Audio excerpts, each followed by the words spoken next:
Cosmic horror as a genre challenges the importance and position of humanity in the universe. It questions the nature of gods and posits that if any were to exist, the last thing that we would want would be their attention. It paints a cold and lonely picture of existence, filled with fear and insanity. And I can't think of a better genre to base an entire series of kids' movies off of. In this video, I'm going to be breaking down and analyzing Howard Lovecraft and the Frozen Kingdom, the first in a series of kids-friendly cosmic horror movies following a young Howard Lovecraft on his adventures, along with what seems to be a Cthulhu pet. We'll get into that. The oldest and strongest emotion of mankind is fear. And the oldest and strongest kind of fear is fear of the unknown.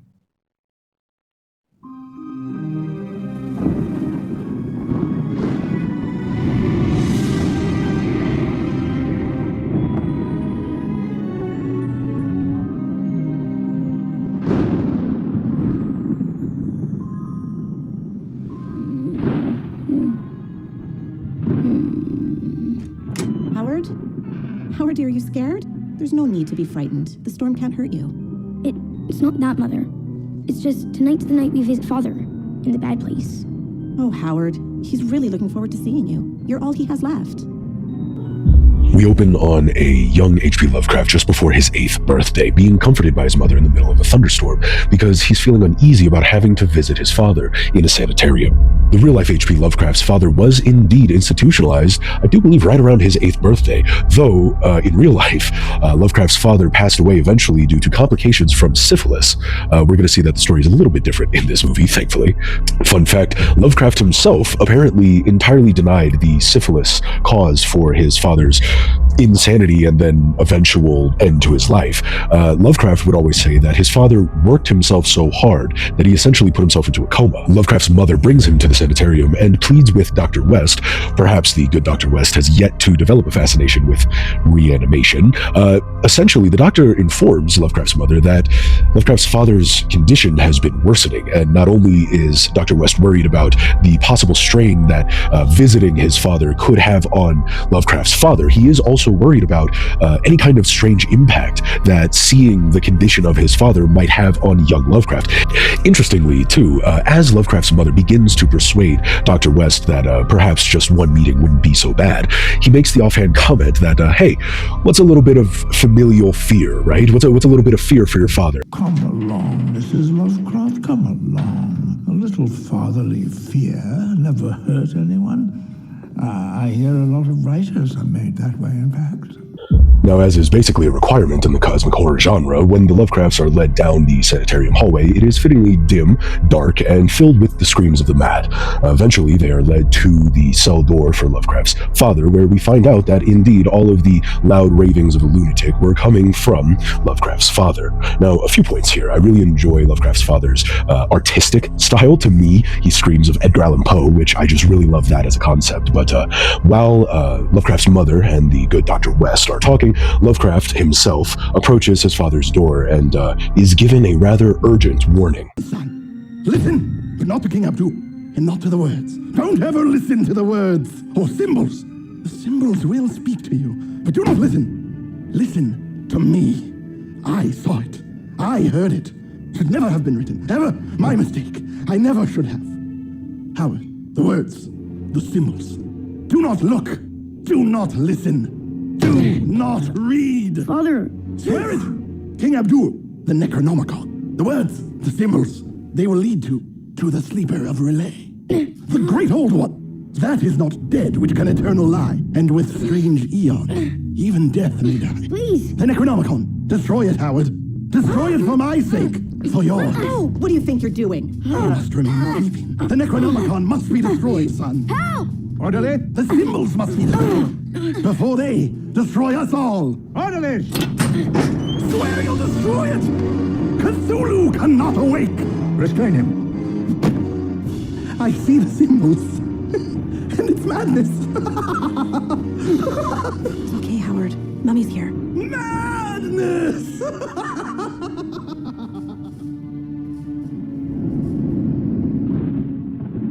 Have you or a loved one been unjustly exposed to the maddening effects of the Necronomicon? Did you purchase friendly house spirits that have now become violent and malicious? Has Grandpa shown up on the door smelling like the grave and talking about how hungry he is? Well, unfortunately for all of you, I am not a lawyer and I can't actually do anything about that, but I do run the page Scald of Cthulhu. Here, every single day, I like to talk about grim dark lore, be it vampiric creatures and spirits from cultures all around the world, to mythological items, superstitions that I guarantee you never heard of, weird words, stupid little skits like this that are marginally better and more well put together. And also, if you love anything from the Cthulhu mythos, you're going to find it here, from beasts to gods to actual media review. One of my most recent long-form videos was reviewing an animated short on the other gods. It's actually pretty cool. You should check it out. But seriously, if Grandpa is at the door and he's asking you to let him in, please just don't. Now we see that very clearly Lovecraft's father has been exposed to the maddening pages of the Necronomicon, and it seems that he can feel a coming presence from Abdul Alhazred, referred to as King Abdul Alhazred, also known within the legitimate and real Lovecraft's works as the author of the Necronomicon.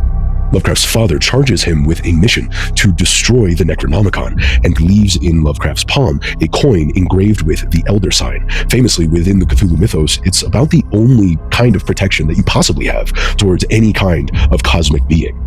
Lovecraft's father is emphatic that Cthulhu, the sleeper under the sea, is about to be awoken. We join in with Lovecraft's mother speaking with her mother, essentially about what happened and about all of the stress about having to raise Lovecraft on her own. Her mother starts to commiserate, saying that she can depend on her and the rest of the family. Lovecraft very famously did grow up in a rather affluent family, and this does kind of track. They talk about how when Lovecraft's father was young, he was very insatiable when it came to reading and the pursuit of knowledge, though as he grew older, his mother started to notice a very dark turn, saying that the stories that he would tell her initially were very fanciful, but started to become insane and actually very alarming. The two talk about how often very sick young Lovecraft can be, and the fact that his mother is worried that he may be following the same path as his father. While both were very intelligent and very curious, they both led very isolated lives in their pursuit for larger knowledge. It's roughly at this time that Lovecraft peeks his head around the corner, saying that he can't get to sleep, and asks his mother to tell him a story. Lovecraft's mother says that regrettably she's not the best at telling stories, but she does have an idea.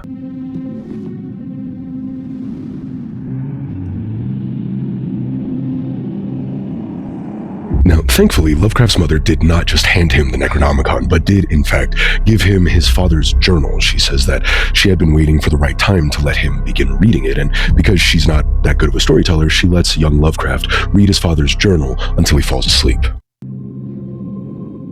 Every inch of my soul cried out, pleading with me to leave that place. But I was powerless to leave. Spellbound by the tales of horrific beings, bent on tearing our world apart to make room for their own. To leave us behind like scattered animals from the brush fire of their madness. His words were blasphemous, yet they caressed my senses in an inexplicably sensuous fashion, so that I hung on every word. As I listened, enwrapped, it was his final words that awakened me from my stupor. It is all true.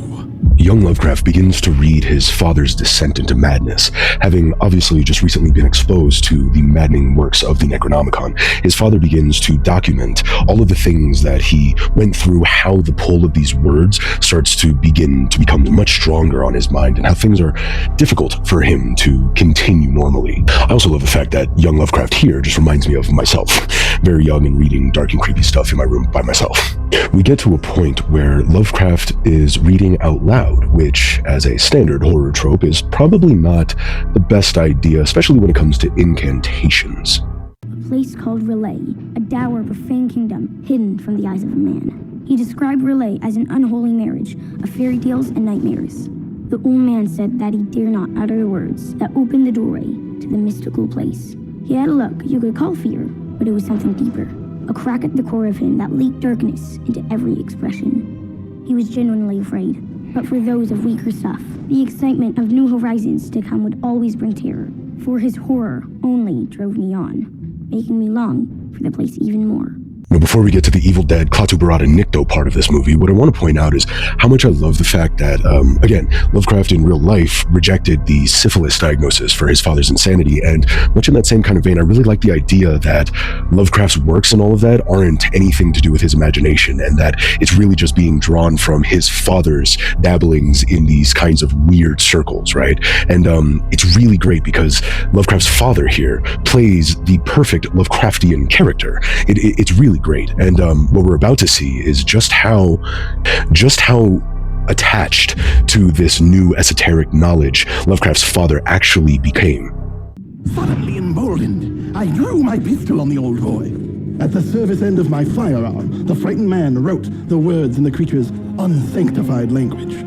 The fact that while Lovecraft's father is talking to what I assume to be Abdul Alhazred about Relaya and all of the maddening creatures and effects and just truths about this other dead dimension under the sea, the fact that Lovecraft's father is so enraptured with the stories and wants to know more about this place, so much that he draws his pistol and forces the guy at gunpoint to essentially write down an incantation that will allow him access to this dead city. Again, it is the perfect Lovecraftian character. And for a young Lovecraft to be inspired by his father's legitimate insanity, thus birthing the entire cosmic horror genre at all, it's a really great angle and surprisingly awesome in what looks to me like Cthulhu meets the VeggieTales. The frightened man wrote the words in the creature's unsanctified language. They were Norferga Ranazen Flugen.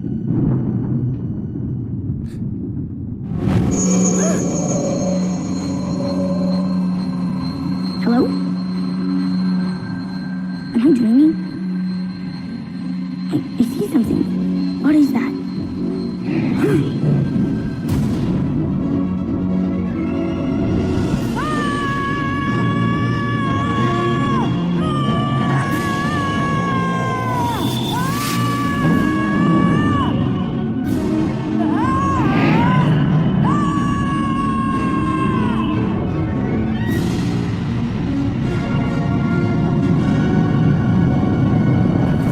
Now, even though I made the Evil Dead Clatuberata Nikto joke, what's really interesting here is that apparently cosmic beings in realms of madness aren't exactly sticklers for pronunciation, because I'm pretty sure that that's not how it was intended to be said, and yet young Lovecraft is still pulled into a nightmarish dimension that honestly, to me, reminds me a little bit of Hermias Mora's realm in Skyrim for the uber nerdy out there, which obviously Hermias Mora is a literal reference to Cthulhu, so that makes sense.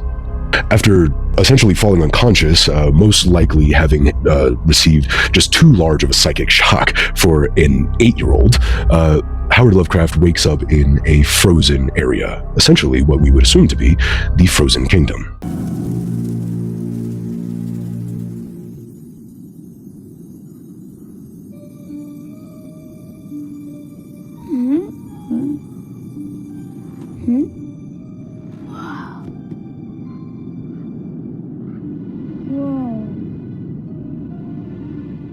Now, to this point, I've actually been very surprised at how true to the mythos in tone, right? Like, this seems very dark and actually very cosmic horror for what is intended to be, as I said, kind of like Cthulhu meets the VeggieTales.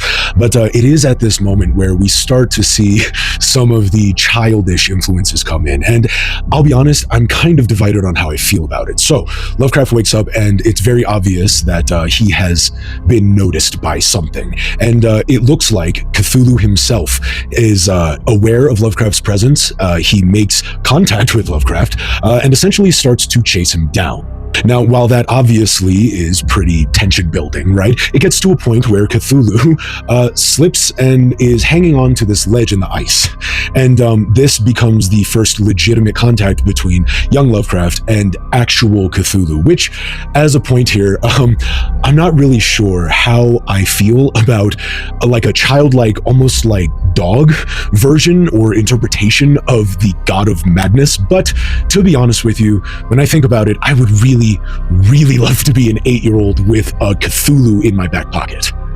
So essentially, Lovecraft pulls the thorn from Cthulhu's paw, as it were, or I guess why even bother making some kind of comparison? He just pulls Cthulhu up by his weird flabby tentacle, complaining the entire time, and then the two attempt to communicate.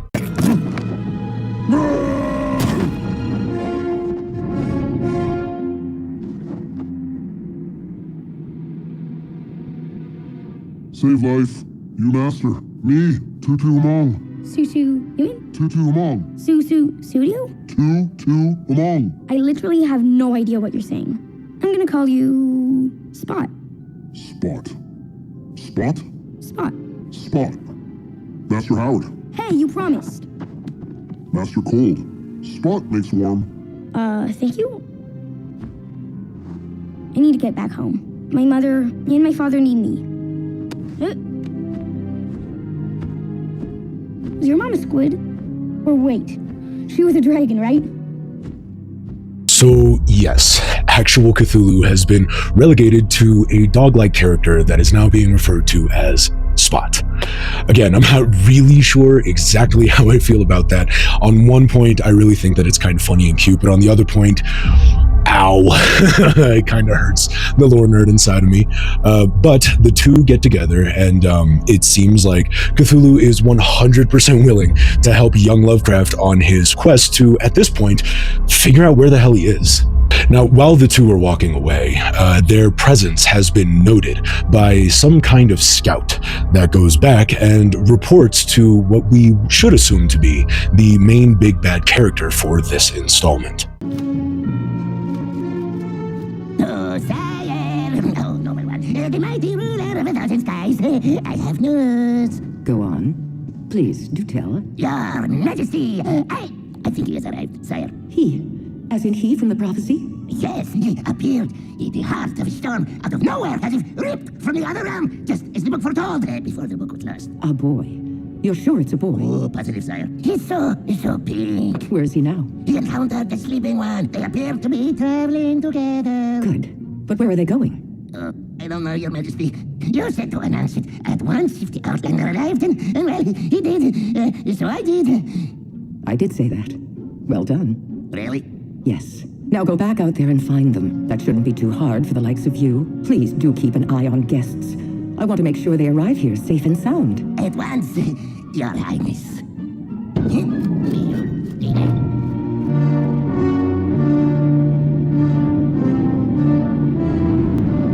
I don't know about you, but that gave me some serious Wicked Witch of the West vibes from Wizard of Oz. I mean, from the weird little minion thing to just the kind of back and forth, and the fact that it very, very much seems like this is an extremely ominous yet powerful character. We also learn that apparently Lovecraft's arrival is part of some prophecy, and essentially that's why the scout was out there in the first place, is that in this prophecy, it details a specific place where some young boy pops up out of nowhere and makes contact with Cthulhu, the sleeper. It does, however, feel like maybe they're giving us a bit of a red herring in this painting of like a dark and possibly ominous character, just by the fact that she describes them as guests. Now, that might just be my weird little lore nerd senses going off, because I'll be honest, I haven't pre-watched this. I'm actually watching it while I'm editing, so I feel like that's kind of a cool thing for us to do together. We cut back to young Lovecraft and Spot on their travels with some banter about the two getting to know each other a little bit, where we do learn that this is indeed Relay, the Dead City, and Lovecraft explains that he's from Providence, Rhode Island, and apparently Spot has heard of New England, although it was only in that exact moment when young Lovecraft said so. So Spot is this very interesting, kind of simple character that takes things very literally. I also find it interesting that although at this point Spot is referring to young Lovecraft as Master, Lovecraft seemingly is just purely immune to the maddening effects that we all know Cthulhu's presence actually has. Perhaps it has something to do with that prophecy. Now, while the two are continuing on, Lovecraft asks Spot how exactly he's going to be able to get back home, and Spot tells him that he's got some friends that he's going to meet up with that are close by, although we get a pretty extensive montage of them traveling within this snow, so I think that Spot's definition of close might be different than ours.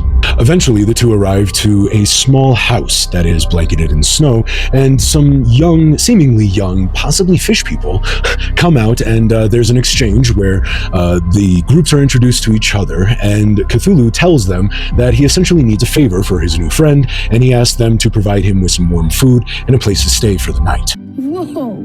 Sorry? You're home. It's so big in here. Of course it is. Is that strange to you? Where I'm from, our buildings are the same size on the outside and the inside. Fascinating. You have dark circles under your eyes. Huh? I love food. Are you Father Dagon? No. Now, I actually love the inclusion of a relatively high-level concept like non-Euclidean geometry and a TARDIS-esque, bigger on the inside than it is on the outside building, because it is purely Lovecraftian. But again, this is like a children's movie, so I just really love that that nod is actually put in here. Lovecraft continues to meet what we learn is a group of Dagon's children, which makes me think of the Shadow over Innsmouth, and that perhaps this is kind of like the end goal of that interbreeding ritual, you know what I mean, is to have their own kind of children that can exist within their realm without human intervention, because it really doesn't seem like these kids have any concept of, well, number one, their parents. We learned that they don't really know who Dagon is because one of them mistakes Lovecraft for Father Dagon, which is interesting. But then also we learned that Lovecraft's father is the only other human that these children have been exposed to. Now, obviously this catches young Lovecraft's attention, and he wants to learn everything that he possibly can about his father, because it sounds like his father came through while he was a young man, perhaps even a child, which would be much, much different than the now insane version that Howard Lovecraft has only ever really known. So he's naturally very curious as to what they have to say about his father. While they're talking about Lovecraft's father, they also decide to sit down and have a good family dinner. Uphold and we'll start the meal. Thank you, dark ones, and long may you sleep. Thank you, small ones, and those that we eat. Take the cold, bring back the green. Save us from creatures evil and mean. Serenity, Yaha. Wait, what? What a surprisingly wholesome prayer to the dark gods, right? I mean, it almost makes it sound like it's a prayer that you would hear in Jesus' name, you know? Take the cold, bring back the green. Protect us from all the things scary and mean, right? Come on. So while they talk and eat what looks like living blue little tentacle creatures, Howard is given a rundown about basically that Relaya might seem like a really peaceful and cool place. It's actually filled with scary creatures, night gaunts and shoggoths and he who will not be named but has not been seen in a while. Lovecraft is also curious as to how they're able to communicate in the first place, and learns that there is essentially an ability of transmission that they're using. They're not actually speaking with their mouths right now, they're more telepathically communicating. And not only is this possible, it's also kind of strange that Lovecraft is able to do it so well, and apparently his father was extremely good at this skill.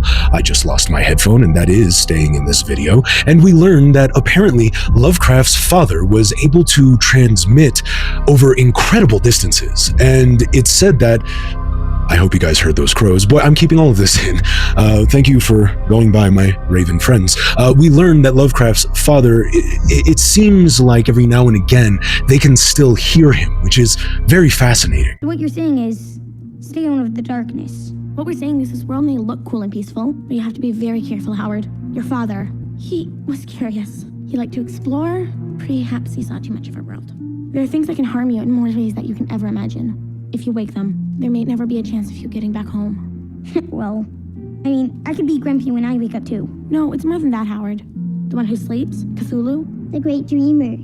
The sleeper of Relay. There are ancient creatures here, Howard. He's the king of them. The power you need to go home may be strong enough to wake him. You have to be very careful in your travels. You have to be even more careful of who you call your friend. It tastes really good when they wiggle, right? Yeah, it's so good. Howard thanks them for providing a place to sleep and food to eat for the night, and is given one more warning that, again, the area is very dangerous, and that his father's curiosity may have driven him to wake something up that cost him his sanity. He says that he understands and lays down for the night, and is given a very disturbing dream. Good night, Howard Lovecraft. Sleep well. Good night.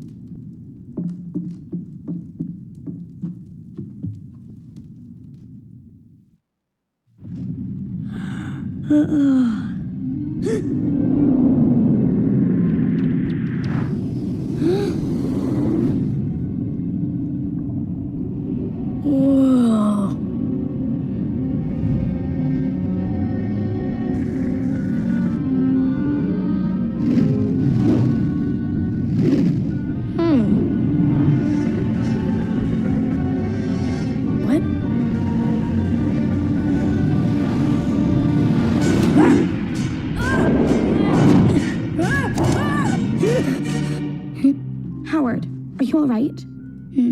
Uh-huh. Did you dream? I think so. It's just got a little bit jumbled in my head. Dreams often do. Are you ready to begin the day? Mm-hmm. Then I wish you luck, Howard Lovecraft, and a safe journey.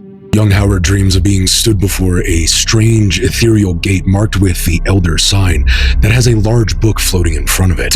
He begins to rise up to the book and reach out for it when he is pulled away and down into the abyss by something, where he wakes up screaming in true Lovecraftian fashion.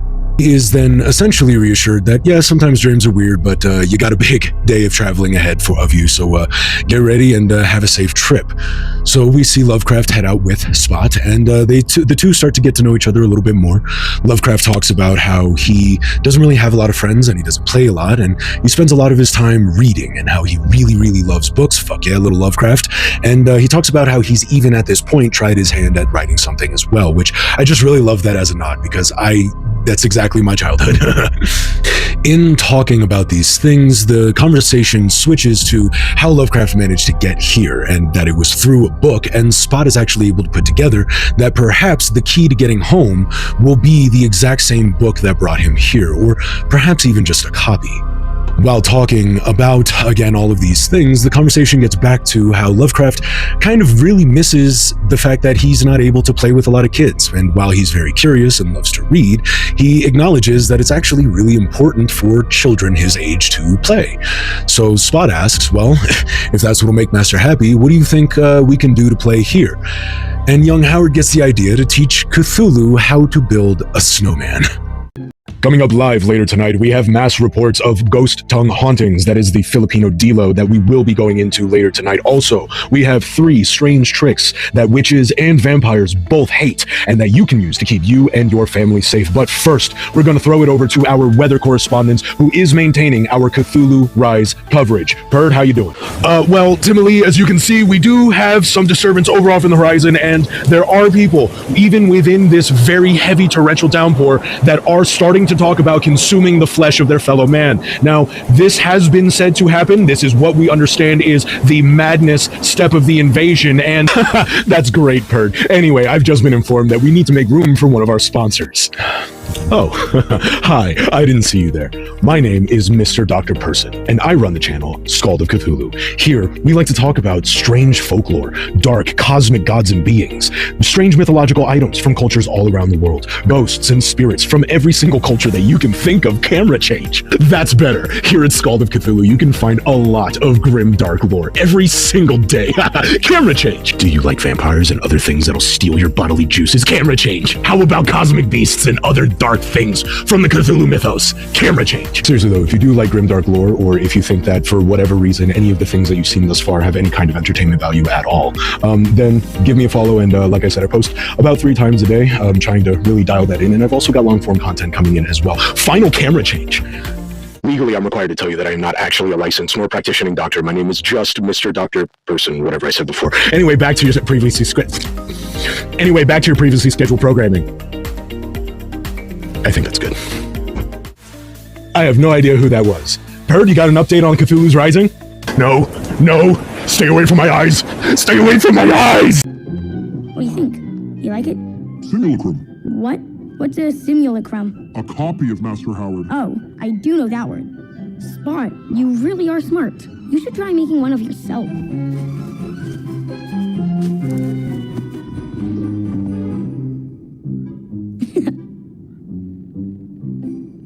Nice no, Spot. Spot. More play. Firstly, I just love the concept of teaching Cthulhu to make a Cthulhu snowman. Secondly, I love the simulacrum drop. I just love any kind of use of large words, especially in weird contexts like, again, a kid's movie. Although I do like that they follow it up with just a copy, so that's really nice. Also, it's really cool that like in D&D specifically, simulacrums generally are actually like snow or ice, so that's just a really cool nerdy nod. Secondly, I think that it's really funny that we get that little slip there where Howard says Spot twice, and it's not only an audio repeat, but they actually animated him saying the word Spot twice, so I think that was pretty funny too. Spot actually asked to continue playing, and in what becomes kind of a recurring issue, at least in my opinion here, they kind of want to stretch some sequences out just to kind of like artificially build up the timeline. I mean, I can understand the impulse in editing. I've had everything sped up to 1.3, so there are a bit of weird bits when the dialogue comes in because it sounds a little bit sped up, but honestly, some of the pacing is just meh. And in this next sequence, while it's cool, they paint it out to be like a Mexican standoff, you know, gunslinger showdown. You got young Howard chewing on a little toothpick, right? The entire sequence, even in 1.3 times speed, is just really kind of slow. So that's probably one of the few actual negative marks that I've had so far, but it's really not that big of a deal. Young Howard hits a Matrix bullet time dodge, and Cthulhu gets really angry at that and just uses brute strength and a literal ton of snow to bury Lovecraft in, because you're never going to outperform Cthulhu. The two then start playing hide and seek, and Lovecraft gets another massive boulder of snow thrown right into his face, and they continue on towards the castle that Lovecraft saw in his dream back in the house with Dagon's children.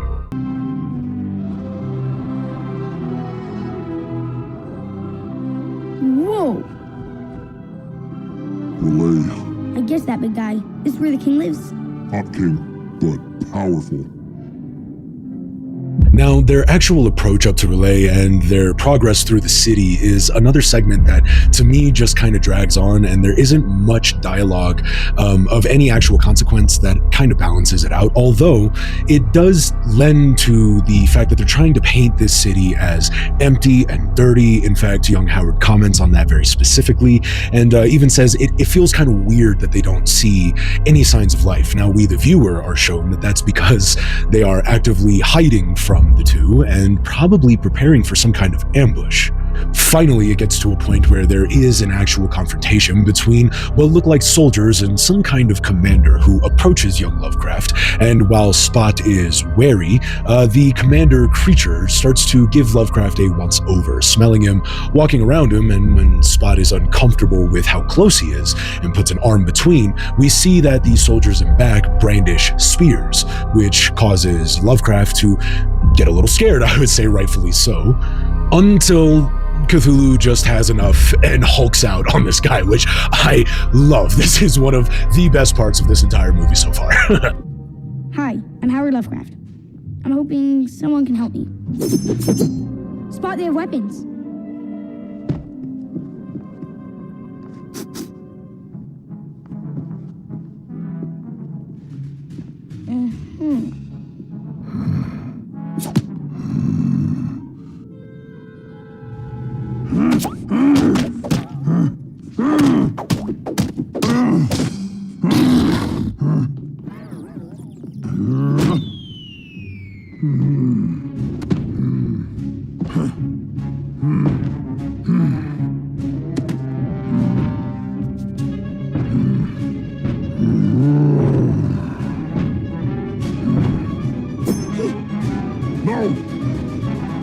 This cannot be good. Spot takes his sweet time walking intimidatingly towards the remaining two guards, allowing one of them to render young Lovecraft entirely unconscious at the business end of his spear. Now, apparently at this point, Cthulhu himself forgets that he is a massive muscle and rage, and allows himself apparently to be captured alongside young Lovecraft and bound in chains and suspended over a boiling pot of soup. Lovecraft comes to and essentially asks for some damn help, at which point Cthulhu gets the idea to just really take in a deep old breath and pops the chains around himself, and then implores Lovecraft to do the same, although smart young Howard points out that that's probably not going to work. The human squish factor just isn't going to be enough to breathe its way past steel chains. The two drop down into a puddle of guards that are armed with crossbows and spears and other weapons, and they all try their best to take them out, although now is the time that Cthulhu remembers that he is a monstrosity and can do essentially as he wishes. Folks, Uncle Evil Eddie here with the Skull of Cthulhu Dark Folklore Emporium, situated just behind the Big Boy Burger on Route 69. Nice. And I need your eyes.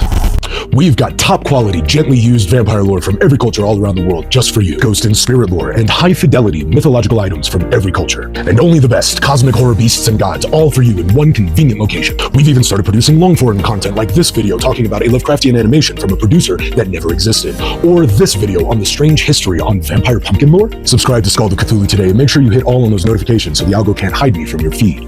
Bring me eyes. Share this with everyone you know, because I need their eyes. Can you take them all out? Yes.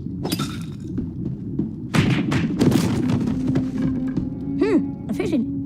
It takes all of 2 seconds for Spot to entirely obliterate all of the opposition, wherein, just afterwards, some mysterious cloaked figure comes in and basically says, "This was all a misunderstanding, come and meet the big boss." And Spot tries to convince Lovecraft that it's actually okay, which lets us know that perhaps he's pretty familiar. They are given the rules of the court, essentially, on their way to the actual grand entrance to the throne room. And it's at this point that I'll bring up that throughout this entire movie, the creature that we see as Spot and that I've been referring to as Cthulhu, he's actually been referred to by a few things up to this point, and mainly they refer to him as Tutu Mong, right? Which at first when I heard that, I was wondering whether or not this was supposed to be Cthulhu at all, but the reason why I've been calling him Cthulhu this entire time is because he's also been referred to as the Sleeper. It was one of the scouts that came by and told who we just learned is called Algin, that a young boy had made contact with the Sleeper. So it just feels to me like this is Cthulhu, although we are just about to hear him introduced as Tutu Mong, so make of that what you will. We enter Algid's court. It's amazing. I present to you Tutu Mong and Howard Lovecraft. and his companion, Howard Lovecraft. I have waited a lifetime for the prophecy to finally come true. A strange visitor from a distant world arrives out of nowhere? What fortuitous luck that brought you and Tutu Mong together. Tell me, Howard Lovecraft, are you the one spoken of in our lost book? Lost book? Will you save our kingdom from this endless winter? Hey, you're human, like me. You have broken the rules of the court. No! Lower your weapons at once! Howard is our guest. I am Algid Bunk. Hi, Algid Bunk. It is truly a pleasure to meet you, Howard. I understand you've been making men out of snow. That's simply astonishing. They do it all the time where I'm from. Your powers are amazing. It's a pleasure to meet you, Your Highness. Thank you for not letting him kill me, by the way. You're quite welcome. We've been expecting you for quite some time now, you know. Really? Of course. Please, join me in my chambers. I'll explain everything. Can I bring Spot with me? What? I'm not familiar with this word, Spot. You know, I mean, him. Tutu is Spot, is he? Very well. Spot may join us. Come on, Spot, your boy.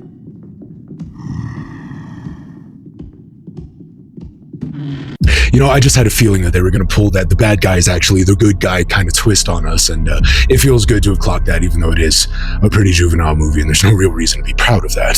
So Algid brings Spot and Lovecraft out into a beautiful courtyard that she says is actually just kind of a painful echo of what the whole kingdom of Relay used to look like, and she starts to tell Lovecraft the history of this area and where all of the snow came from. Long ago, Relay was the most beautiful kingdom under the two suns. Mere words could not capture its beauty.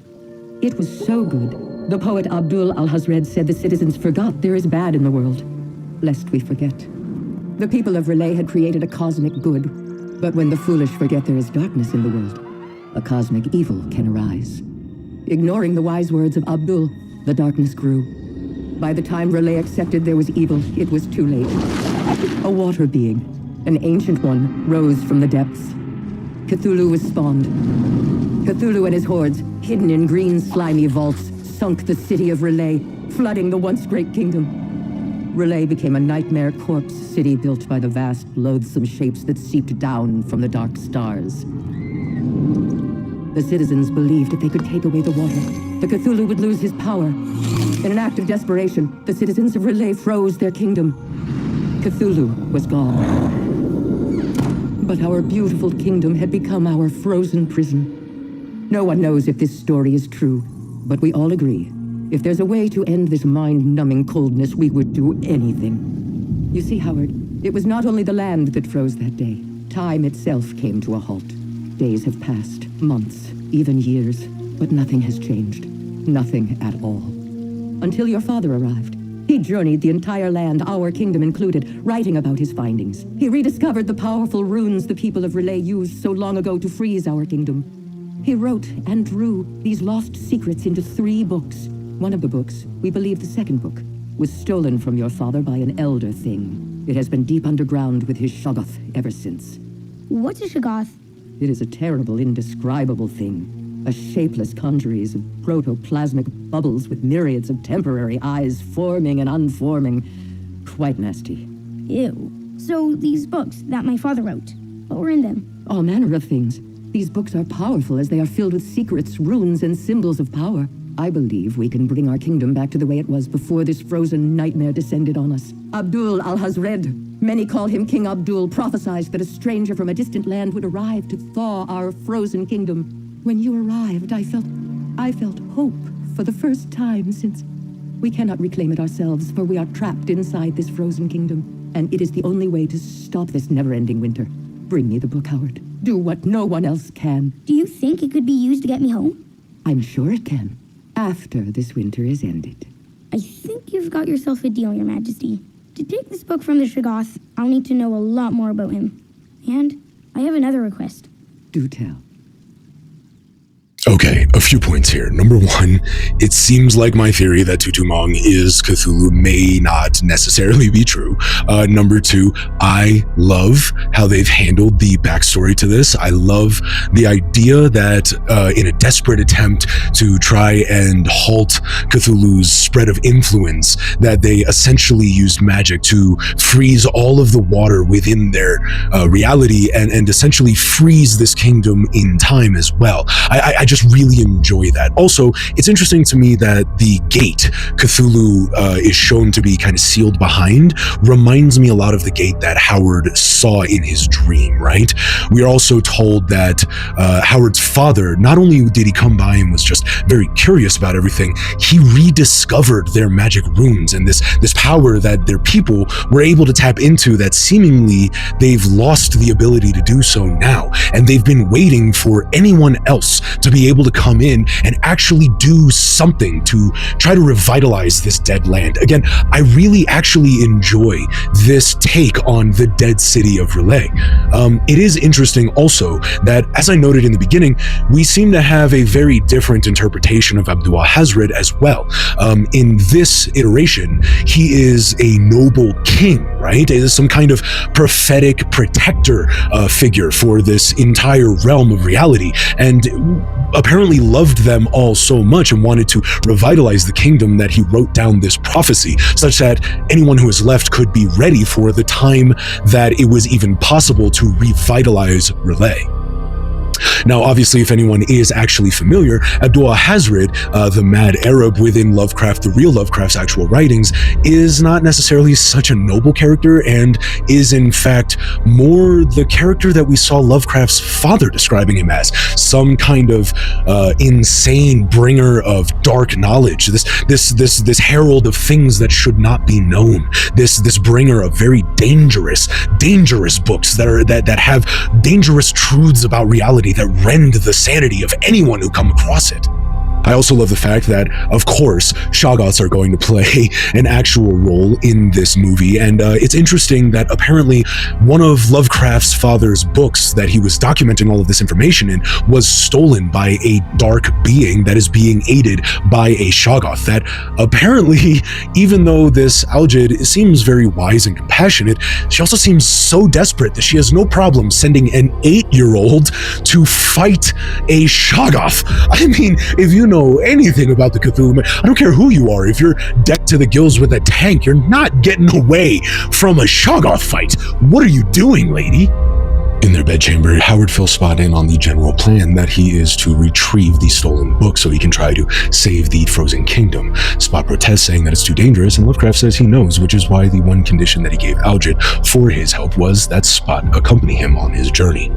Having gotten that out the way, Lovecraft lays down and is subject to yet another disturbing dream.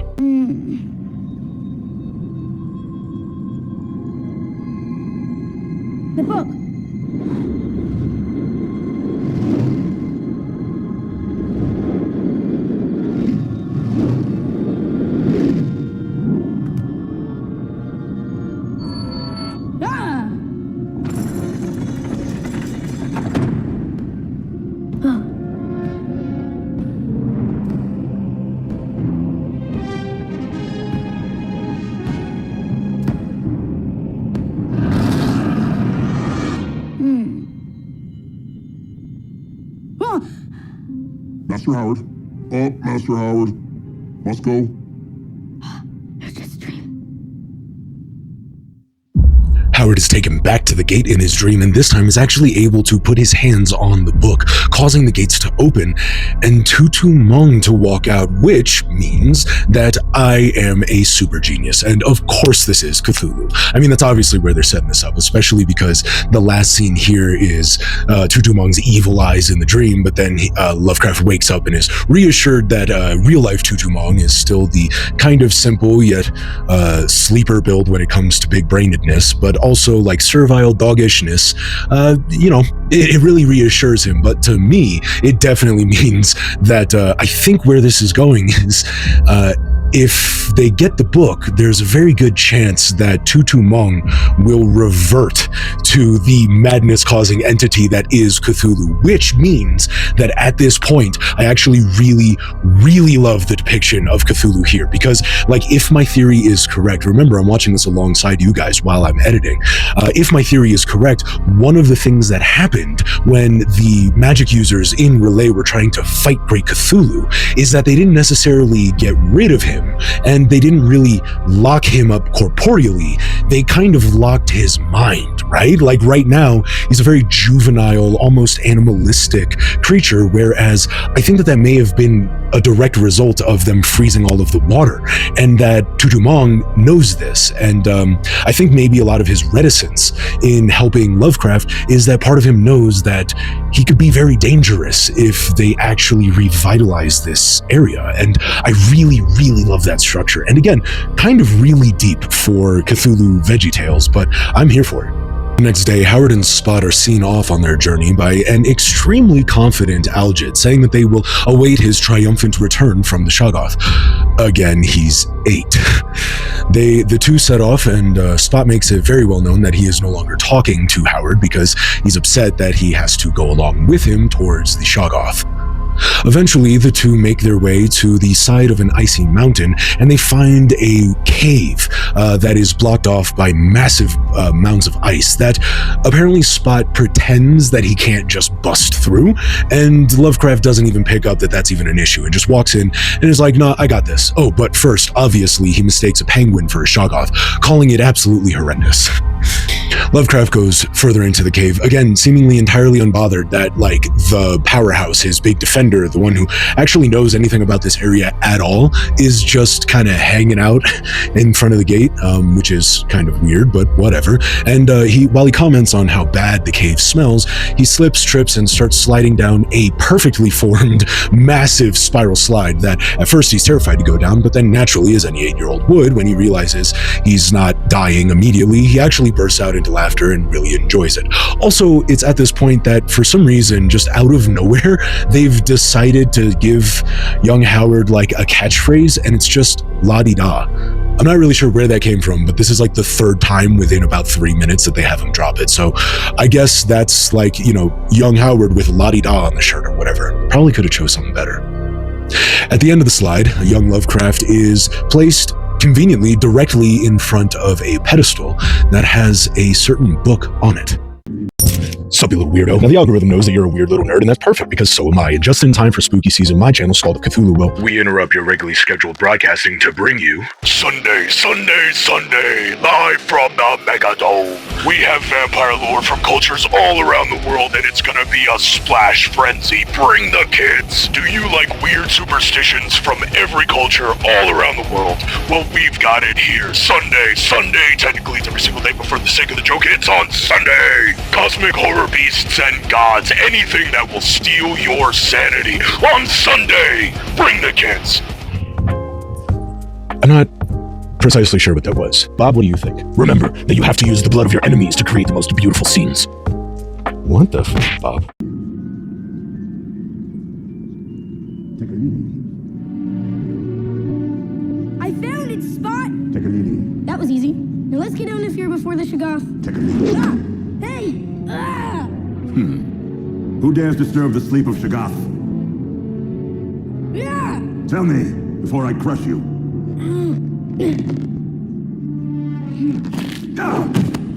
You dare. Ah! Tell me who you are. You want to know who I am? I am Howard Lovecraft. Lovecraft. This name is known to me. How? You are not the first pale young mortal of that name to venture here. Then, my father. Yes, the other one looked much the same as you, and he was every bit as curious. He sought an audience with the Deep One. His hunger for knowledge had no equal. Why else would he journey so deep? What did you tell him? I gave to him words. Words of power. Words that would break down the walls between worlds. Words that would burn up his mind if he dwelled on them. But why? So the fool, Lovecraft, could spread my words out among the stars. Let the walls between worlds come tumbling down, and let the slumbering Deep Ones rise. Since you have found your way here, he must have succeeded. No. What do you mean, no? That's me and Spot, we just came here to borrow this book. Spot? Your Spot, does he have wings? Yes. And his face, covered in tentacles? Yes. That is Cthulhu. You are calling him Spot? He is my friend. No, he is not your friend. He is the sleeper of Relay. He is the destroyer of worlds. I have opened the door, but you woke him up and have brought him through. Spot! Again, just a few more points. Number one, big brain feel good. Always have big brain. I was fucking right. Spot is Cthulhu, and it does seem like there's some kind of thing that has gone on with Cthulhu's personality that has rendered him to be kid-friendly as opposed to reality-ending. At least so says the Shoggoth. Second point here, I find it interesting that it's not necessarily Shoggoths as a species. It is the Deep One who is called Shoggoth, which I'm not really sure how I feel about that, but anyway, it is an interesting interpretation. Also serves a really good, it serves as a good character for the role. I mean, it is a sunken Deep One that is apparently just giving out dark knowledge specifically with the intent of having that knowledge spread and break down barriers between worlds and just really cause chaos like a right ass. I do find it interesting as well that I did get it wrong and that Lovecraft wasn't necessarily talking about Abdul Alhazred when he was talking about the words and symbols that he was gifted. It's not necessarily that he read the Necronomicon for those. Instead, he was directly given that information through contact with the Deep One or the Shoggoth, which is even better. I really love that fact, right? Because usually it's some secondary, mode of transportation for this kind of mimetic plague, right? Think of The King in Yellow, you got to really read the play, right? You got to be exposed to it, or The Yellow Sign, right? You see it, right? Or the Necronomicon, you have to read it. But in this sense, Lovecraft's father was just so eternally curious that he literally traveled to another dimension and communed with an old one, and it drove him insane. I love that. That does, however, also beg the question, because apparently Lovecraft's father was so dead set on learning these words and incantations. I mean, is it possible that Lovecraft pulled the gun on Shoggoth in order to teach him the words and incantations? I'm not sure if it was specifically just to get away into Relaya, or if he ended up threatening an old one just to be given maddening information, which, now that I say it, I don't care what they intended. That is now what I think happened, because I just love the visual of Lovecraft's father down in that cave, staring down that Shoggoth, all of those eyes being bombarded by the tentacles. He's just like, man, screw you, teach me how to drive everyone insane. We're brought back to Alja discussing the truth of her plan candidly with her hooded servant, and it seems that our first impression may have been a lot more accurate than we had first considered. You promised him this will work. Yes. And you are sure it is this, Howard? Our fate rests in the hands of one child. The child is not alone. Tutu Mung. Or should I say, Spot. Surely you jest. The Great One will awake from his slumber and will devour Howard the first chance he gets. But for now, the Great One is helping him. That is the plan. Centuries have passed in this icy prison. No one has been able to cross the barrier between worlds. Until he came. Azathoth will be pleased. If Howard Lovecraft is actually the key. Howard needs to bring back the balance. I can feel the balance wants to be brought back in all of its glory as well. Our kingdom will be restored through the crawling chaos. But the boy will not live to see it. Holy plot twist, Batman. Evil lady who was actually good turned out to actually be evil, and they're actually servants of Azathoth, which is actually a pretty good twist if you ask me. I definitely would have thought that they would have been more Cthulhu cultists, but apparently they see Cthulhu as a lesser being, and honestly just plan for him to, whenever Howard Lovecraft has deteriorated this barrier between worlds enough and reawakens the true form of Tutumong, which is Cthulhu, they plan that in doing so, he will also just consume Howard. And essentially, this 8-year-old boy that they sent into the abyss is a blood sacrifice, which is much more in line with the mythos, but again, really, really dark for a kid's movie. We are next brought to Tutumong outside of the cave, who hears young Howard's cries and remembers that, again, he is full of muscle and rage, and 100% could have just forced himself through. And he runs down to try and help Howard as he's in the grips of Shoggoth.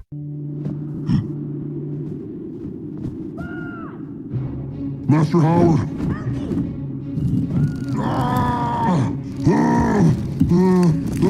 I gave your father the key to open the door.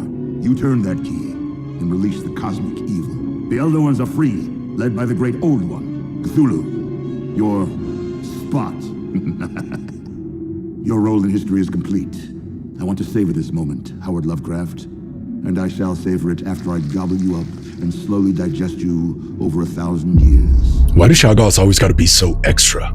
Spot makes his way down and finally gets his way into the chamber that Lovecraft and the Shoggoth are in and attempts his triumphant rescue. Master Howard!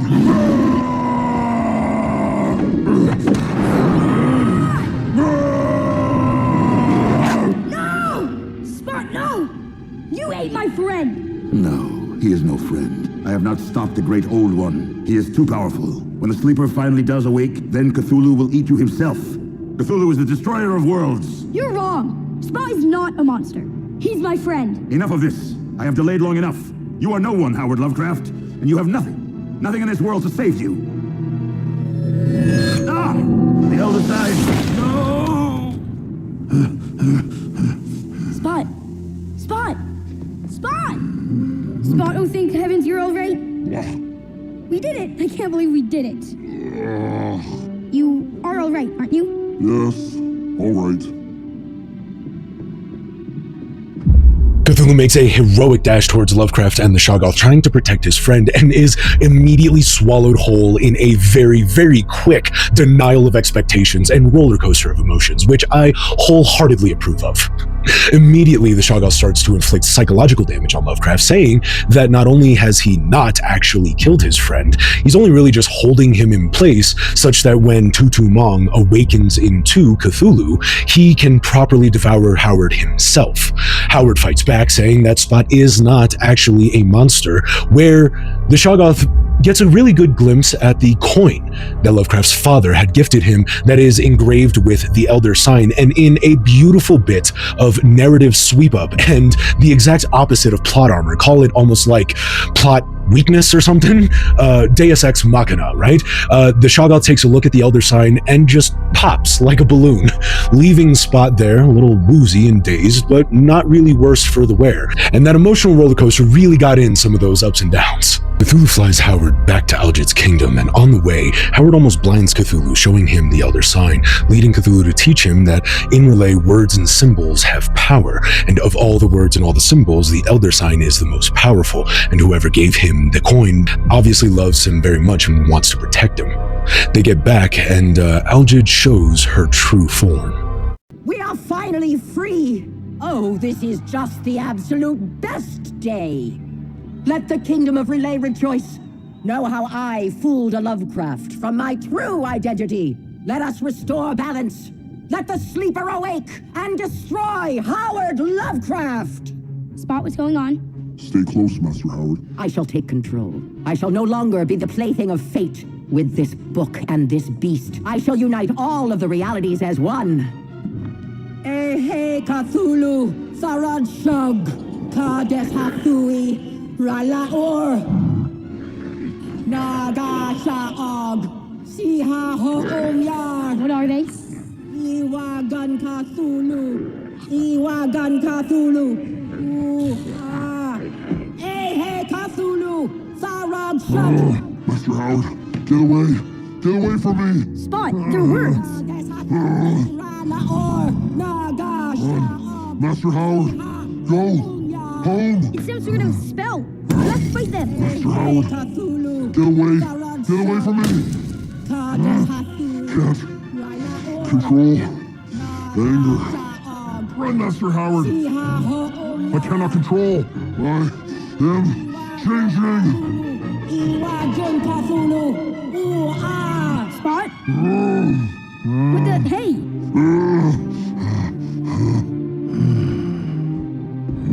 Spot? Alfred, what did you do to Spot? We can restore the cosmic good to Relay. You allowed me to restore the balance, but it's not cosmic good I'm restoring. I released the evil long ago, and they froze everything. You saw this slumbering destroyer as a pet, and this magnificent book of knowledge as nothing but a ticket home. I have vision beyond this realm that your simple mind could never hope to grasp. I am the beast that haunts your father's dreams. I am the shadow that shall bring your doom. I am the poet that warned them. I am king. I am Abdul Alhazred. Please excuse the fan, but I really appreciate the reveal that Aldred was actually Abdul Alhazred in disguise, and the fact that she was able to wrest control over Cthulhu and turn him against Lovecraft. Although, in true kid movie fashion, that did not last long, and reinforcements swiftly arrive. When I wake your precious Spot, when the sleeper of Relay awakes, I will control the power of Cthulhu.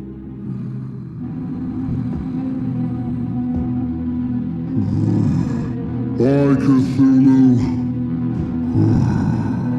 Thank you, Howard Lovecraft. I am not some simple villain hoping to hold on to a pathetic scrap of frozen earth. I don't just want a kingdom, Howard. I want every kingdom. Across the black sea of infinity there are monsters. Witness! The Ancient One is awake. The great and powerful Cthulhu is here! Let your mind go mad! It makes no difference. I shall rule all of Relay or see it shattered before me. This is our kingdom too!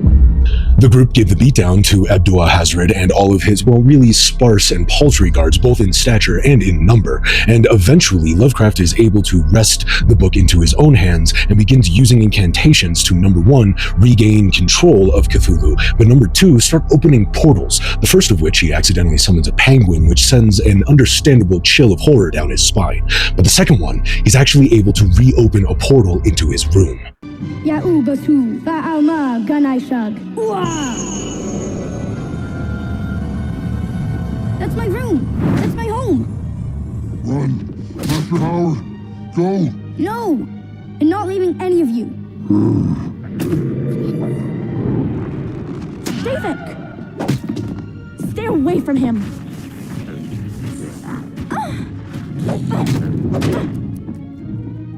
Tell me, Howard, are you afraid of the dark? Because my darkness has no fear of you. In fact, I think it wants you to join it. Just close your eyes and slip into its abyss. Howard, go to your home before it's too late. Too late, Lago M. Ya Nog Shug.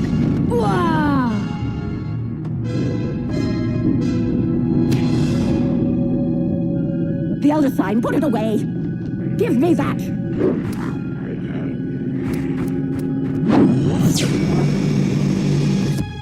No, whoa! Get back to the shadows! Get back! No thought!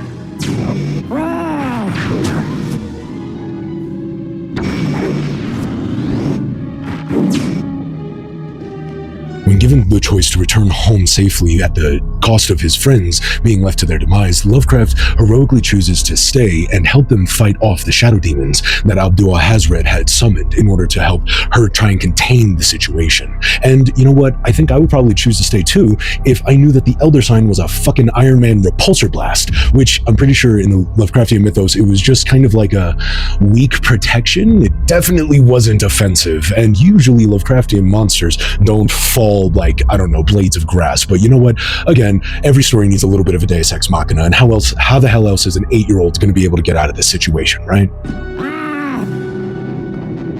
You cannot defeat me with that.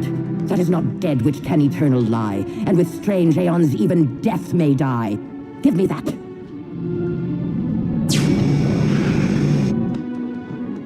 Your father tried to recreate Al-Azif, but the Necronomicon he created isn't even close. His feeble attempt at writing a version made him mad. This is not my final form. I shall return, and you'll never see me coming. This is not a victory for you, Howard. This is only a delay of the inevitable.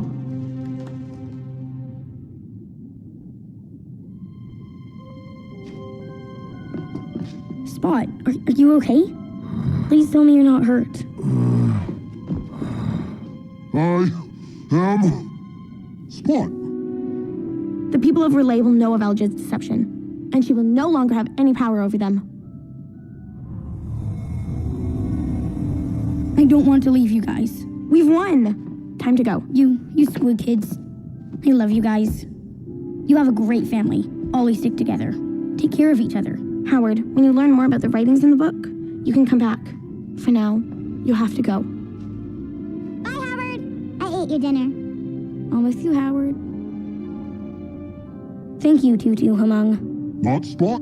Tutu Hamung. Spot, I will never forget you. I will never forget you, Master Howard. I will try to come back. I will miss you all.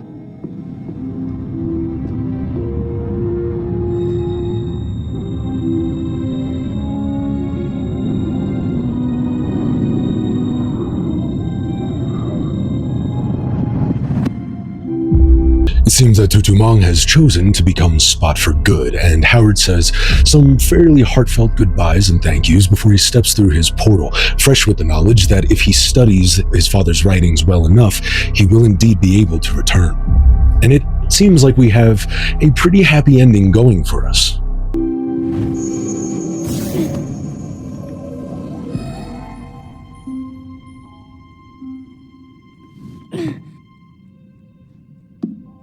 Mother! Are you sure about this, Howard? I want to give him this gift.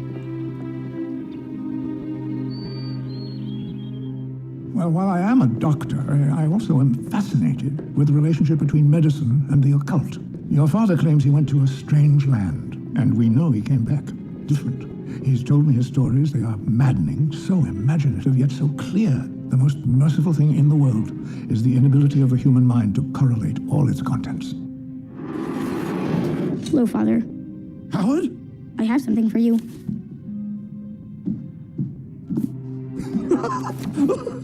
You did it! You did it, my boy! You closed the portal to Relay! I hope you can rest now, Father. My evil deed is undone. Thank you, my boy. Thank you. Now I can get better. I love you, Father. Your father's mind had seen too much, you see. His journey to the Kingdom of Madness took him to the edge of these endless waters. Be careful, Howard. You have helped your father, you have helped him a great deal, and he will now be able to get better. But I fear your journey has just begun.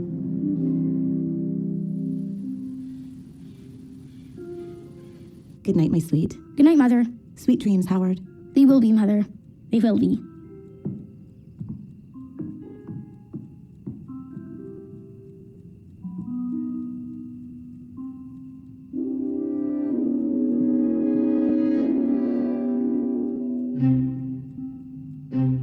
I will learn their secrets, no matter how long it takes me. I will see my friends, and I will go back to Relay.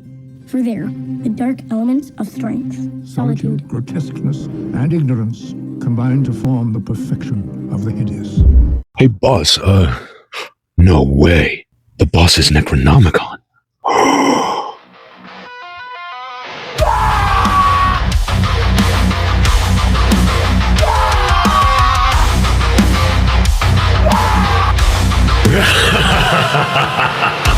Jimmy. Oh, boss. Oh, man, that was great. Oh, no, totally. Anyway, I'm gonna go clean out the chocolate pits. Nah, Timmy, you're gonna go lay down. Enjoy your dreams. The Shoggoths would eat you right now. Stay away from my Chronomicon. Excuse the echo, my friends. I've had to go to the bathroom to finish up this video, but all things are put right. Lovecraft's father has been placed on a path of healing now that he knows that the portal to Relay has been closed for good. Dr. West seems to have a little bit more of a belief that maybe Lovecraft's father actually did go through some of the things that he describes. We see that young Howard has officially developed a voracious curiosity for all of the things that he had gone through and has devoted his remaining time to learning everything that he can about the things that he and his father experienced. And to be honest, my friends, it started as a goofy little I bet this will be dumb, but I actually ended up really enjoying this, and I'm looking forward to the next installment. Let me know in the comments below what you thought about this, and if you're excited to see the next one with Howard Lovecraft and the Undersea Kingdom. I'll see you there, my friends.